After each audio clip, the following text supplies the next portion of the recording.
第一个部分，由于演讲者是讲英文的，所以我暂时会切换成英文模式。Ladies and gentlemen, again, welcome to Elite Talks 2015. Here starts session 1.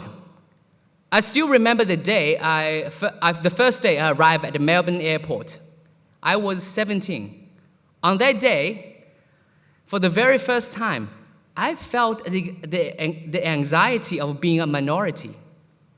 Yes, minority is a funny word for Chinese, who has 1.3 billion people. But this is Australia. This is a standard Western country with 92% of its population is white. The main language is English. Well, probably except for Boxil.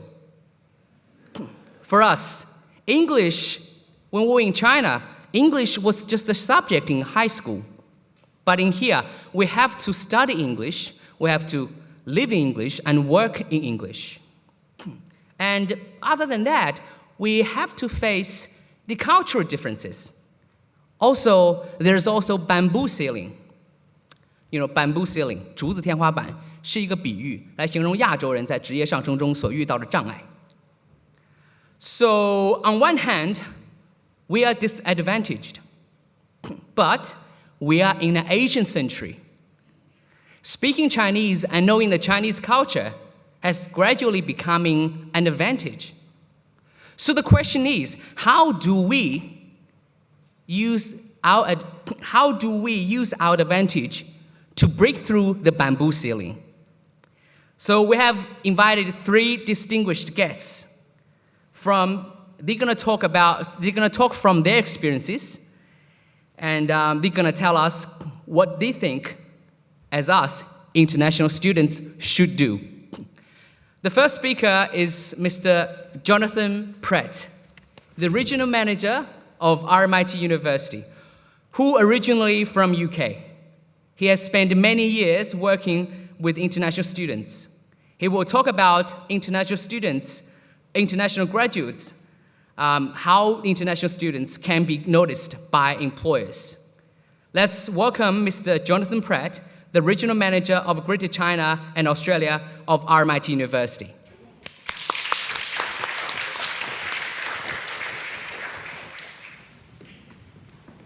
Thank you, Sean. Thank you. Good afternoon, everybody. As Sean says, my name's Jonathan. It's so nice to welcome you all to RMIT, first of all. I think it's fantastic that we have a really strong and successful Chinese community here in Melbourne. And as I was talking to a couple of the other speakers a little bit earlier, it's so important that we see more Chinese take positions of responsibility and authority and make a difference within the community here in Australia and within Melbourne. Today, I'm going to talk to you about how to get noticed by employers. But first of all, I want to talk to you about something that I find very important, and that's choice. Many of us go through life having life happen to us. Many of us aren't making proactive choices. One of the key things to get noticed by employers is to first of all make the right choice of employer to go with. It's critical when you're studying to be responsible for your choices around what program you're going to study, which areas, because when you graduate, most of you, it'll be somewhere around maybe 2020, maybe a little bit earlier. But most of us won't be retiring until 2060. Long time. So it's really, really important that you make sure that you are aware of what you're studying right now, aware of what you're choosing to do. And in every action that you take responsibility for those choices. Because it's really important to make sure that you choose the right course and the right employer for you. Next thing I want to talk to you about is change. Because right now is a very exciting time to be studying, but it's also going to be challenging in the world of employment. Because the one thing that's constant right now is that the industries that we are seeing are changing rapidly. Everybody heard of Didi or Uber? Facebook, Weixin, Weibo, all of these are major companies that didn't exist 10, 15 years ago. They've changed industries completely. Airbnb is the largest provider of accommodation, doesn't own a single hotel. Uber is the largest provider of taxis, doesn't own a single taxi. We all know about these success stories. But what's happening right now is that the internet and the next wave, which is the Internet of Things, where we have wearable sensors and sensors on every bit of equipment that we use, are going to fundamentally change industries, leading to major disruption, major change. And believe it or not, you will be changing careers several times during your employed life. It's almost guaranteed for those of you that are studying right now. So why am I talking about choice and change when the topic is about how to get noticed by employers? Because it's absolutely critical that you make the right choices now and get the right skills and the right experience to get ready for this world of work and this world of change. So how are you going to stand out? There is a wonderful opportunity when you're studying to do something different. When I'm looking at CVs for staff, there are so many undergraduate degrees now. Very, very few students stand out. What we're talking about here is taking every opportunity whilst you're studying and in life in general to get involved. We're looking for people who take leadership opportunities. You don't have to be a QC or a leader of a bank, but if you take part in a sports group, or you lead a sports team, or you get involved in the Chinese society, or you take a leadership position, or even if you just volunteer, these are all things you can put onto your CV to make you different. These are things that will make you stand out. It's no longer enough just to have a degree anymore. Even those of you that are undergraduate qualified, you will hit not just the bamboo ceiling, but you'll hit the other ceiling of qualifications at some stage, depending on the type of career you're looking at. You really need to be looking at what we call a lifelong of learning. You need to be continually looking at whether you've got the right skills for your job. Learning on the job is one thing, but going back and not being afraid to go back to study again, even late in life, is going to be an important skill set if you want to stay ahead of the game and ahead of your career. Be connected. Look at this event today.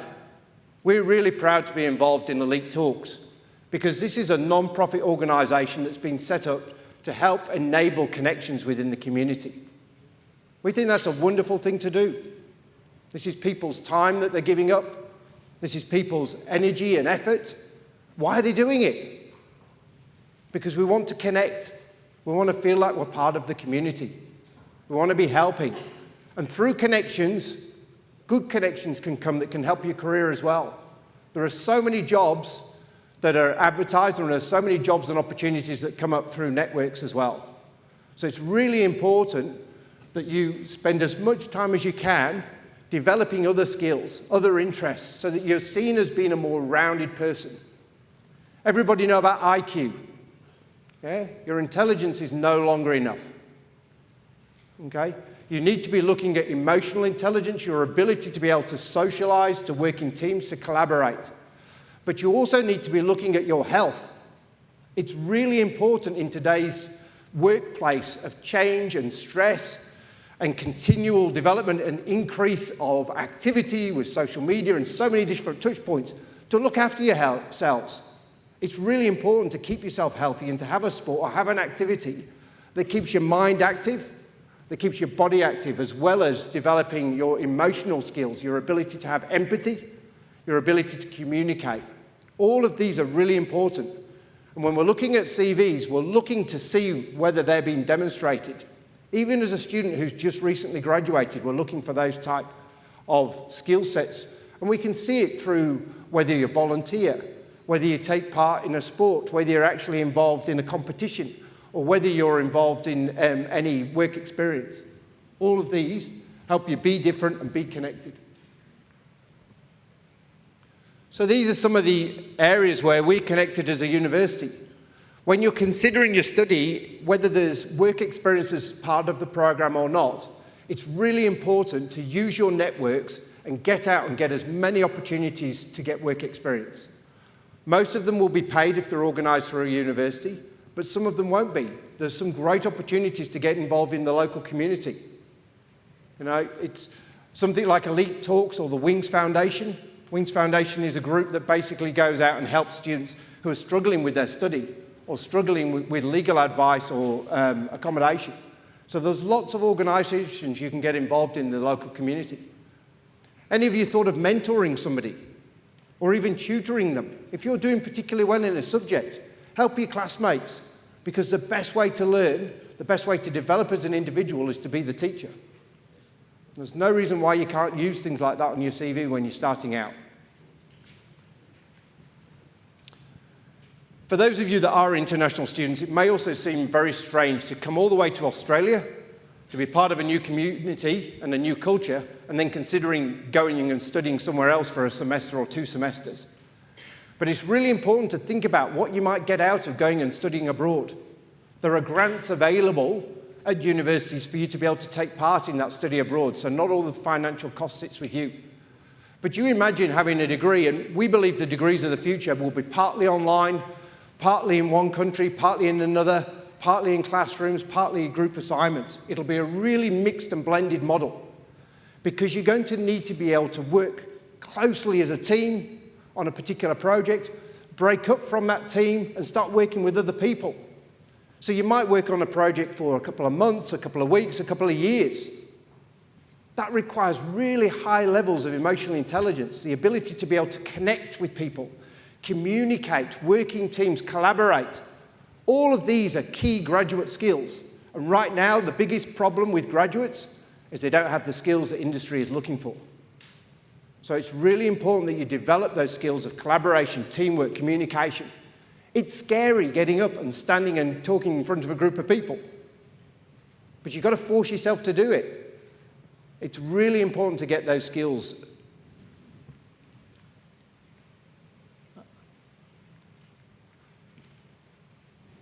The final thing I wanted to talk about is being prepared, because it doesn't matter what job you go for, it doesn't matter what opportunity comes up, it's so important for you to be prepared.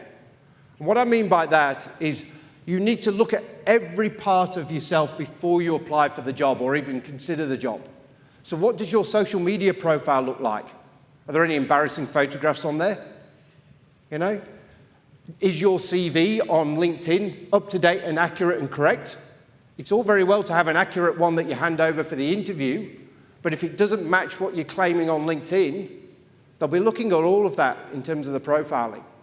So make sure every part of your personality, every part of your public personality and your private one are well thought out, that you really consider it. And most important of all, make sure that the opportunities that you go for, don't spread your CV everywhere, like throwing rice.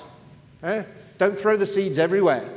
Nurture a few really strong seedlings into great plants, and you'll get a far better result from it. So look at a few really good opportunities and prepare really well for it. The common mistakes we see are CVs that are generic. Everything's written for the same job, the job after job after job. You know, might have a nice covering letter, but the CV isn't adapted. Make sure you pull out in a personal statement at the beginning what's great about you. Make sure that you really make sure that those elements are also in your public profile as well. It's great to say that you're a great team leader and that you're involved in lots of community sports, but if there's no evidence of that online, or there's no evidence in your CV, it's not going to match up. Make sure that when you prepare for the opportunity, that you find out as much about the role as possible. Because it's not just about getting a great job, it's getting a great job that fits well with you. And believe me, from personal experience, a good boss is as important as a good company. Pick the person you work for almost as much as the organisation you work for. Because they may not be there the whole time, but they'll have a massive influence on your future development. Be prepared and take every opportunity that comes up to you. You never know what's going to happen. Before today, I had no idea what this talk was going to be about or like. Before this opportunity came to us through S&W and through Elite Talks, we didn't really know how big this was going to get. But we took the opportunity. Why? Because we saw a fundamental need for organisations like RMIT and larger organisations within Melbourne to engage with the Chinese community. We're really, really proud of the Chinese community here in Melbourne. And we love to see you all volunteering, getting more involved, getting more active, taking leadership positions wherever you can, because there's an awful lot that you can contribute. We really want to see that change happening. So I just want to say a massive thank you to all of you and for all the speakers coming after me. Listen, there's some wisdom here today. Take the opportunity to ask questions. And we look forward to engaging with you further and with the community further. So thank you so much, everybody. Appreciate that. Thank you, Jonathan. One quick question before you go. I thought I was escaping earlier. Just a quick one. You talk about the employers and how international students should get noticed. So, but there's one problem. Okay. So I'm gonna ask a question in the right way. Would having a Chinese accent matter in job seeking? That's a question. Do you know what? It honestly depends on the individual who's actually looking for the talent. And I think there's a lot of people who may have a bit of a narrow mind on this. I look at people for who they are as individuals. I don't look at their skin colour, I don't look at their gender, I don't look at their accent. I look for talent. I think this is where the advantage of doing work experience as part of your degree is really, really important. Because in order to get past that barrier, in order to develop and demonstrate your ability, an interview is not the place to do it. And interviews, in my opinion, are fundamentally flawed. They don't give you any real indication of what the talents of an individual are. They give you a feeling, they give you a bit of guangxi, but they don't really develop, what that person's able to do. Correct. So for those of you that get the opportunity, you should really think about getting work experience. Because see it not as work experience, paid or unpaid, but see it as a long-term interview where they really get to know the candidate. Because we see so many students go on work experience at RMIT and convert and get a job at the end of it. And it doesn't matter what their accent is. It doesn't matter where they're from. Because it enables the time to get past any cultural or social barriers. Yes. A lot of research also shown, the accent doesn't really matter, but the confidence does. Absolutely. That's what we have to, RMIT 给你信心. Okay, thank you very much, Jonathan. Thank you, Sean. We'll Cheers. see you at panel discussion. Sure. Thank you. All right.